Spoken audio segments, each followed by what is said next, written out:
sometimes it's hard to be saying something important. It has to mean something. You know, it has to mean something to the law.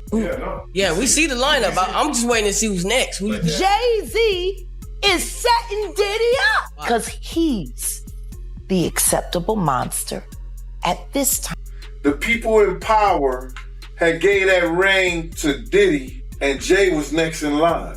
So to separate him, when in fact they may be two of the same, but because Jay-Z is low-key, that low-key sneaky, and Diddy is, and was rambunctious, you know, just out. In a rare and vulnerable moment, Jay-Z was seen weeping in public, a stark collapse of composure that took even his most loyal followers by surprise. Known for his indomitable strength and unyielding business savvy, Jay-Z's breakdown shattered the image of the untouchable mogul. For years, he has embodied resilience, his lyrics resonating with unbreakable resolve, his ventures shaping a legacy. But beneath the surface, cracks may have been forming. What does it mean when a legend known for his stoic strength reveals his vulnerability? Could this emotional unraveling signal a turning point, not just for him, but for the entire industry? The first woman to uncover the homo.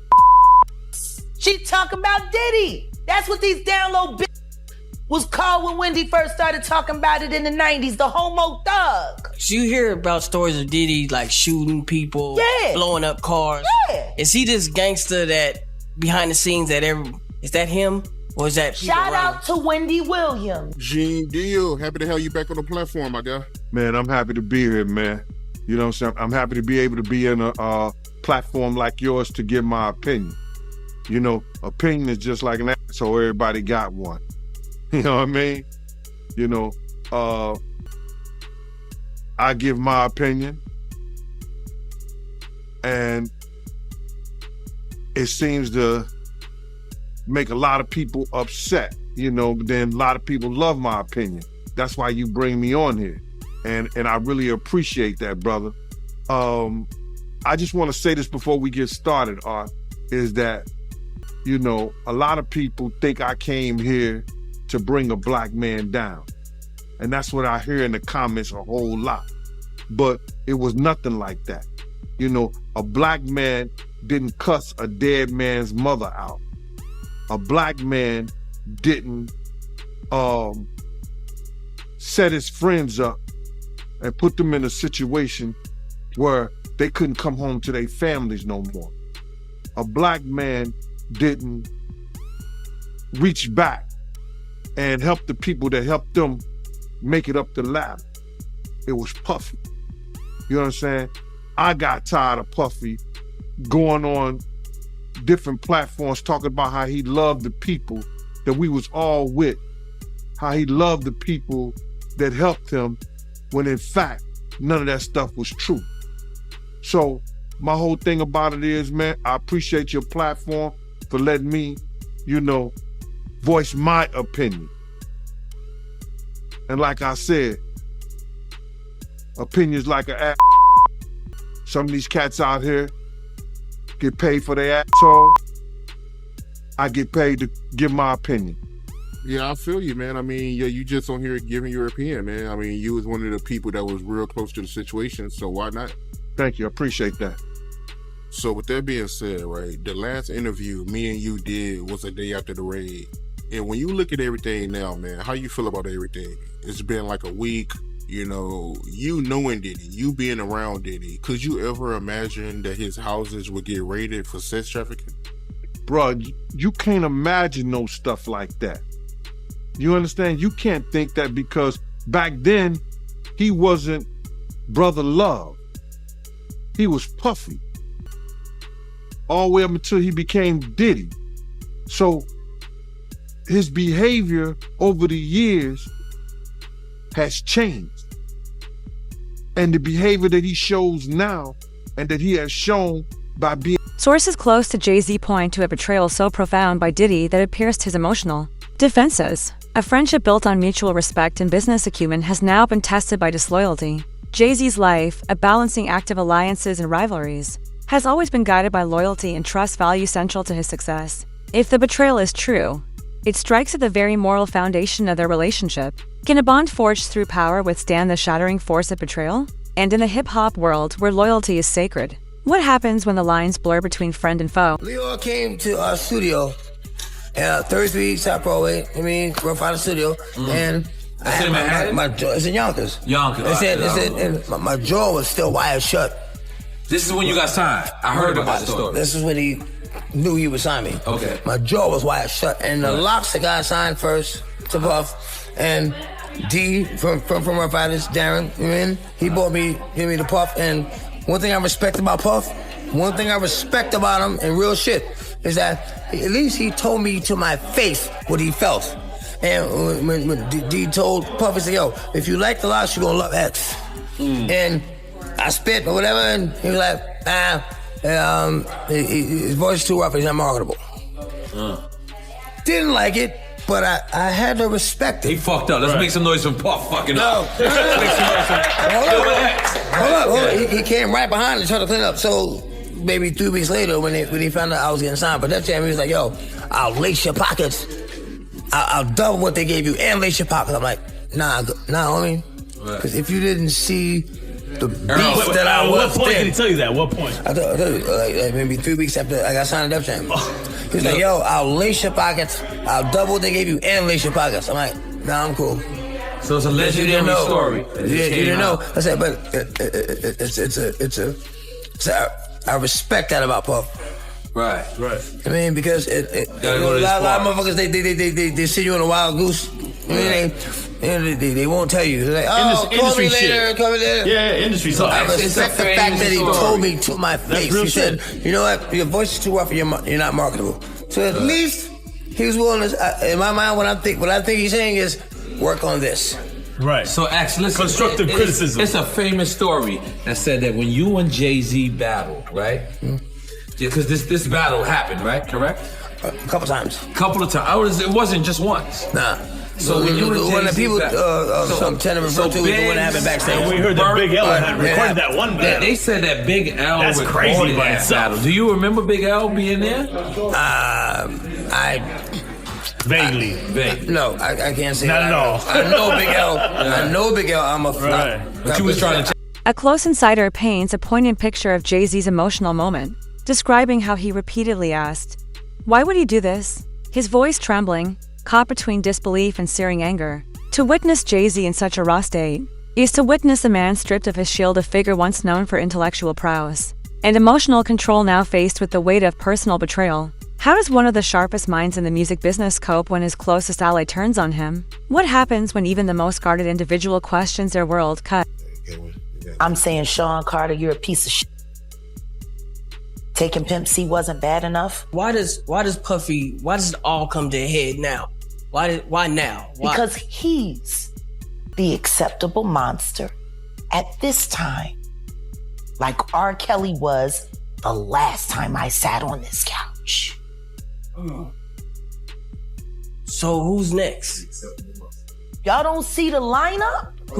Yeah, we see the lineup. I'm just waiting to see who's next. Jay-Z is setting Diddy up.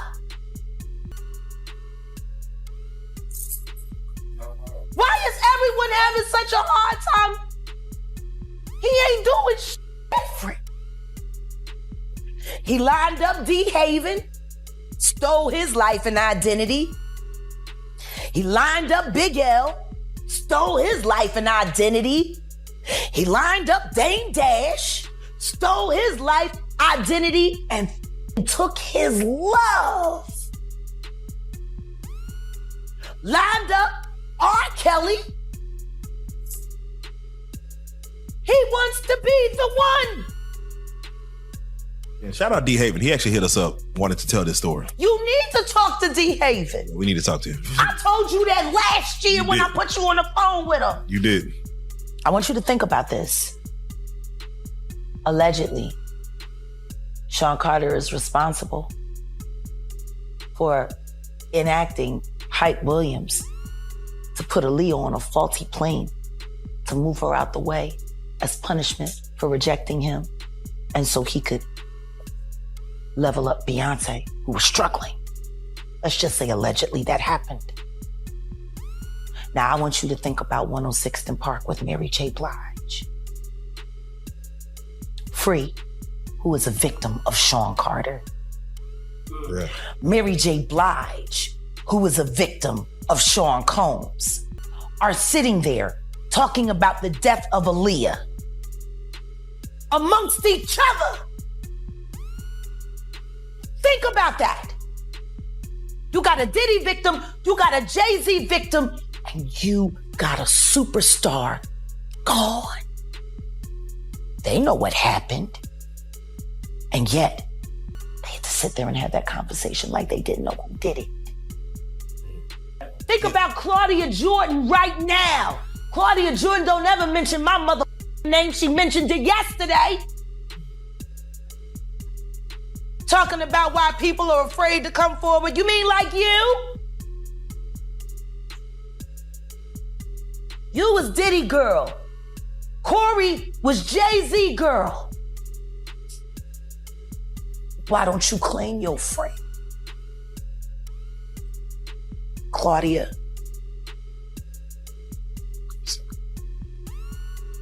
So, Jack, when you say... When I say Corey, I'm talking about Kathy White. Oh, yeah. That's what I was about to ask. Jay-Z's pregnant mistress, who died of an imaginary fucking aneurysm. Just like the woman who was best friends with Kim and Kimura, who wrote the book Bling and died as soon as it made the bestsellers list. Who the fuck was these people supposed to go to? You can't go to the boss because the boss is fucking you. And the boss's boss don't get no fuck. Can't go to the authorities. They're all bought and paid for. You could try to get a special prosecutor, but they'll just pay somebody to reassign him to another case. Where the fuck you go when you get over by the industry? Nowhere. That's where you go nowhere, which is where people like me step in. You right? I go to Diddy parties to walk mother out, cause ain't nobody stopping me when I come. So let me ask you, because I look at Gabriel Union, and when you mention things like Jay-Z's time is coming for him, then I look at Beyonce. And I say that, women do have that country album, and any of you that buy that shit stupid as shit. You don't give it no trap credit. music with goddamn a holster and a pad. But she remade Jolie. That bitch.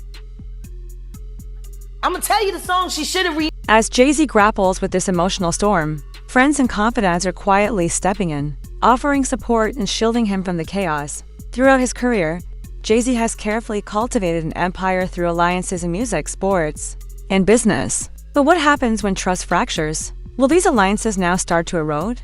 The consequences of this betrayal reach far beyond Jay-Z himself, potentially rippling across his vast network. How far does a single act of disloyalty extend when tied to so much power and influence? She should have tried it on. Tammy Wynette. Classic. Stand by your man. Don't act like you don't know that now. Remake that. Stand by that. That's a real country hit. Jolene, nice. But it has a ring to it. Stand by your man. Yeah. Whoops you and disrespects you with other like Kathy Coriana White. All right, well, let's do it like who was this. actually carrying his baby while you was faking it.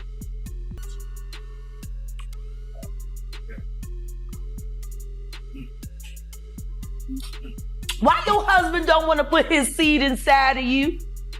He put it in everybody else. Wild in this world, yo. It's funny, you open up Beyonce's internet, it just gets weird. Beyonce's internet. That's what we're calling That it. belongs to the devil. Unless you calling that the devil, she ain't nothing but an employee. Oh. And half of Which dumbass bitch. So, you know, it's funny that it's crazy you say these Why things. don't nobody want to accept? I think She went and killed the girl Cats.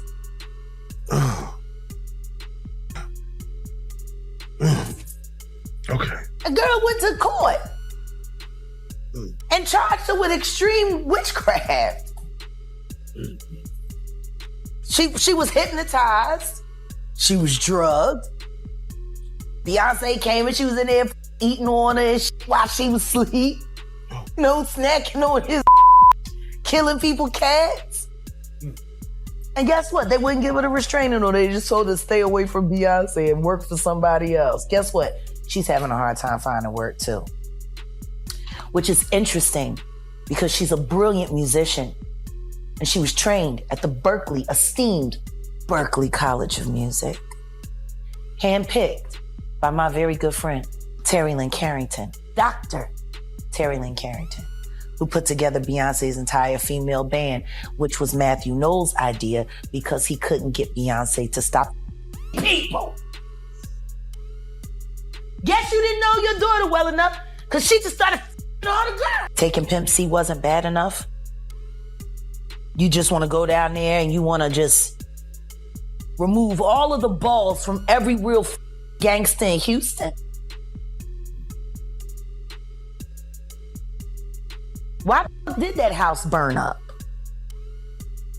Who the fuck goes to their childhood house for a visit and the shit goes up in flames? That was very weird. The next day, within the week?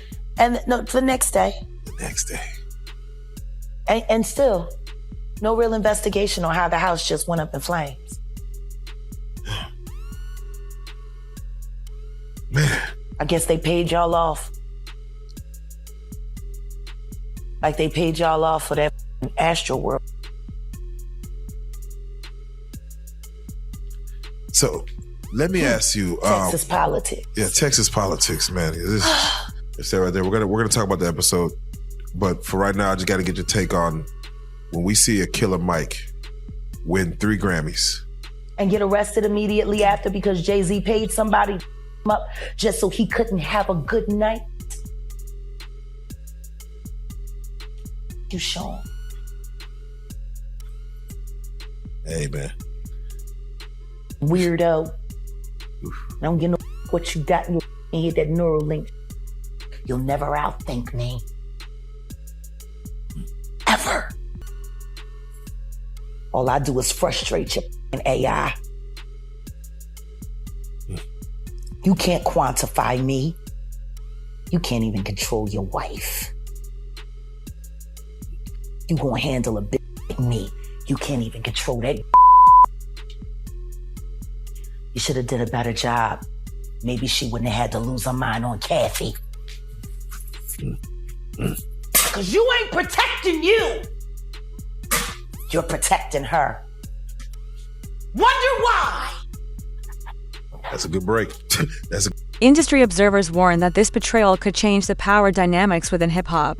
A vulnerable Jay-Z opens a door for new opportunists to emerge. For years, Jay-Z has wielded his emotional armor as skillfully as his business acumen. But now, the emotional cost of betrayal might threaten his control. Can he turn this painful moment into fuel for reinvention? Or will it mark the beginning of a decline? What does it mean when power, respect, and trust pillars of his success are now in question? I was all like, I'll be honest, and I said this, I was like, I feel like Jag doesn't have the right people behind her, like somebody like trying to help organize shit like that. But I do see I got the right people behind me, but everybody can be bought. Sean Carter has been buying companies and stopping my projects for 15 years. Oh, Mr. Diddy, aka Mr. Love, now. No, Sean Carter. Jay. Okay. That's why it's Fuck Rock Nation. Hey. Wow. I'm gonna tell everybody about Big L, Sean. Big L? I would just rather do it on the stand, Sean. Please sue me. I want to go to court. And I want to talk about Big L on the stand. Wow. What's your thoughts about Dame Dash? Dame Dash got over by somebody who was supposed to be his friend. I'm going to tell you something right now, Sean, because I know you're watching. Or you have someone watching. I'm going to admit something right here on AT2 channel that I've never admitted before. People think I'm a snitch. The truth is I'm the best secret keeper in the world. I keep secrets even what I'm about to say my husband don't know. I started Big L when I was 14 years old. Whoa. We kept it on the low because I was young. You didn't know that, Sean. And you don't know everything that L told me about you. Please sue me. I want to go to court. Wow. I want to tell everybody in the world all the things that Big L told me about you when I was down.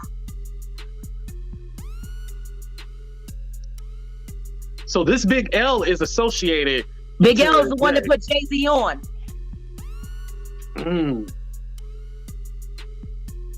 Wow. Jay-Z was the last person to see Big L alive. Wait, so this Big L person is not living on this earth no more? He's been dead for years. His death made it possible for Reasonable Doubt to live. Whoa. See how good I keep secrets, Sean? And I'm gonna tell you something else, and I'll give you this one. L fuck better than you do, Nick. I'd rather be with that dead man than ever be with you. So how do you know how Jay-Z get down? You know that from experience, or? Don't worry about that part. I'll tell it on the stand. Oh, wow. When he takes me to court for defamation of character, I'll tell him how well I know you, Sean. Big L was a rapper in the 90s who was signed to Columbia Records. Unfortunately, he died on February 15, 1999 in New York City. He was killed in a drive-by shooting. Gerard Woodley would later be charged for the crime 3 months later. He was Big L's childhood friend. Jag went live on IG and actually gave more context. This is from her interview with Real Life Productions. I have never had anything to say about Mr. Sean Carter other than the fact that we had a pleasant working relationship and he was an excellent businessman. 21 years. 21 years. And after 21 years, what I will say to you is this. Somebody stole my Black Power earrings at the spot. Rewap, I need some more. You even heard him spit a rhyme. Was at an MC battle, street battle in New York. But he didn't show up as Jay-Z. He didn't show up as the hottest rapper on the street. He showed up as a nigga that was with Big L. Rest in peace. Rest in peace, Big L. Rest in peace, Big L. One of the dopest. Big L was who put Jay-Z on. No question. And then Big L died, and the next thing you know, Jay-Z. And then, you know, he starts clienteling with Tupac and clienteling with Biggie and doing songs with Biggie and building a working, you know, camaraderie with Rest in peace, Big L for real. What's up, King Payne? AKA Diddy. And why do you give the honeycombs? Why do you give him honeycombs? Because he smacks so sweet. Y'all just heard Keith Murray say that nigga smacks sweet. Fucking Suge slapped a taste out of his mouth. So yeah, then you know, then Reasonable Doubt was happening, and then Dame's in the picture, and Dame's building Rockefeller. Dame was gonna sign Big L, not Jay-Z. Dame. What don't y'all understand? Rockefeller was built by Dame and Dash. At the time of Sean Carter. to this day. He was a partner. He was a talent. He's not at least an executive at Tidal. At least.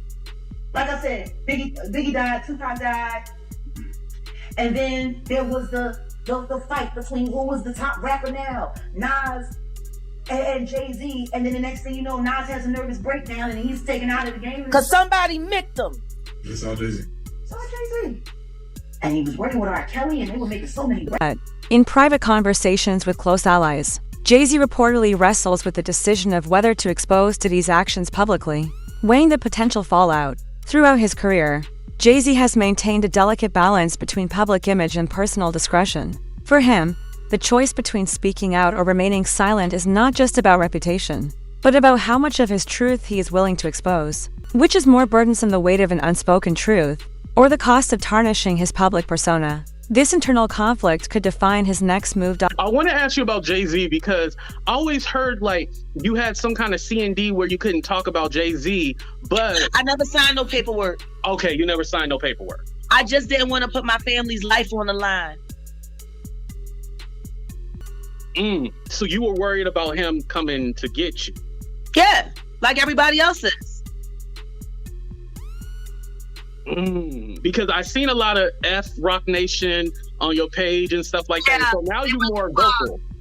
What was the turning point? They went too far.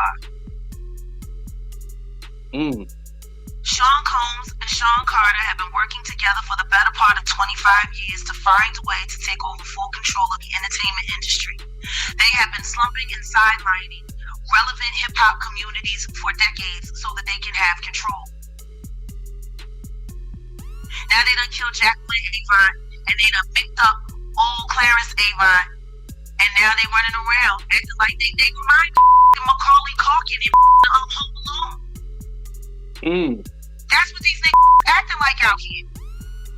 They rigging shit, doing all kinds of happy that ain't nobody around to tell them what to do, and they just get to act a fool. Free Beyonce. She a prisoner. Now you had said that you felt that Beyonce was a prisoner.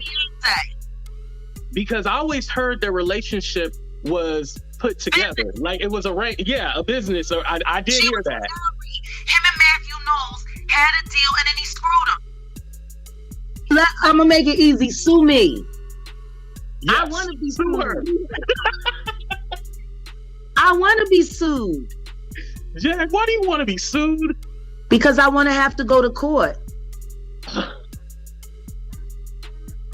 Because if I go to court, I gotta swear on the Bible to tell the whole truth and nothing but the truth. And I believe in the God that they say that it's all about, so I'm not gonna lie. And then I get to say all of those things that I haven't said on court record in front of a judge, which could open up other investigations into other things, which is why y'all niggas want me killed. Sue me. Reggie, when you were running around with Suge during the heyday of the Death Row days, did you ever have any interactions or stories with Aaliyah by any chance? Aaliyah, no. You know, no, we didn't. Aaliyah was a little young. That's why I always laugh at, we all know what R. Kelly did to Aaliyah and how he had her at a young age. But the person that get mixed, a person that gets neglected, and you know, I know in the 90s was different. A lot of older guys messed with the girls that were under 17 years of age. And, you know, now we're a little more educated because of the talk shows with Oprah that we went through and Dr. Phil and stuff like that. Even Ricky Lake and all of that. We realized that it wasn't so cool messing with the underage young ladies. I never had an attraction for someone younger. I always looked and had an attraction for older women, so I probably didn't have that problem. But then everybody that I fucked with did. Everybody. All of them. No names mentioned yet. But I'm going to expose somebody that we all forget about. Y'all see this picture of Jay-Z with Aaliyah when she was underage? Y'all forgot about Jay, huh? We only know about Damon Dash messing with Aaliyah and R. Kelly. But that ain't the only one that Jay had when she was underage. Y'all remember Fox Brown and Jay? Ain't no woman like the one I got. No one could love you better. Before that song came out, we used to hear it. I used to tell shit. I was like, ooh, that shit. Him and Mystical, those were two songs that were hot that it took like a year before it got, well, I'll say to the West Coast. I don't know if they were beating it up on the East Coast. But on the West Coast, it took like a year before those songs came out. And then Nelly's song with the Link St. Louis takes. But I'm just saying all that to say, Foxy was young then as well. And so, all of these guys and the underage young ladies was running rapid in the 90s. And so, that's all I remember. That's all I think. As the story of the betrayal leaks, fans and followers flocked to social media, some demanding answers, others standing by Jay-Z's side. The response is unpredictable, a testament to the power he still holds over his audience. Jay-Z has always carefully crafted his narrative, controlling the leaks and public perception. But now, as his fans witness his personal struggle, the question arises, can empathy from his loyal followers help mend the wounds left by betrayal? Or will the shift in perspective reveal more about the man behind the myth? And Janet Jackson situation. Hey, that's all I think about, and I can remember about Aaliyah. Aaliyah was my wife's favorite artist. She loved the hell out of Aaliyah. It was a tragic how she died. Trying to rush back to get to Damon Dash on the plane. And what happened is the Bahamians let her fly out, and their plane was overloaded or full. That's the one thing that I didn't like about when I traveled to our black countries like the Bahamas and Jamaica and all of them.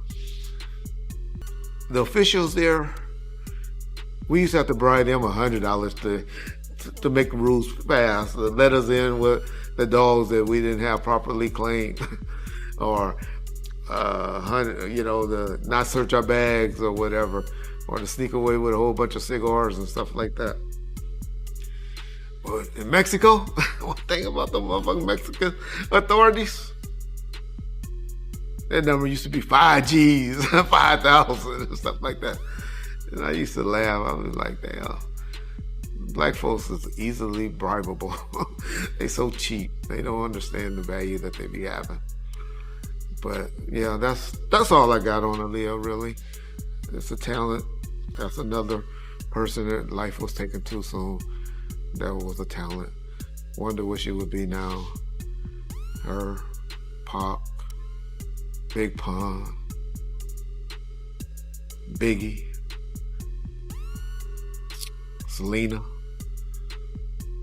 People like that were taken too soon, in my opinion. Shout out. Looking ahead, Jay-Z's next steps could reshape his legacy. Will he allow this betrayal to define him? Or will he use it as an opportunity to reclaim his power with newfound authenticity? He has overcome scandals, losses, and rivalries before, often turning adversity into triumph. But betrayal, especially from those closest to him, hits at the very core of his identity. The real question is, how will Jay-Z turn this painful chapter into a story of reinvention?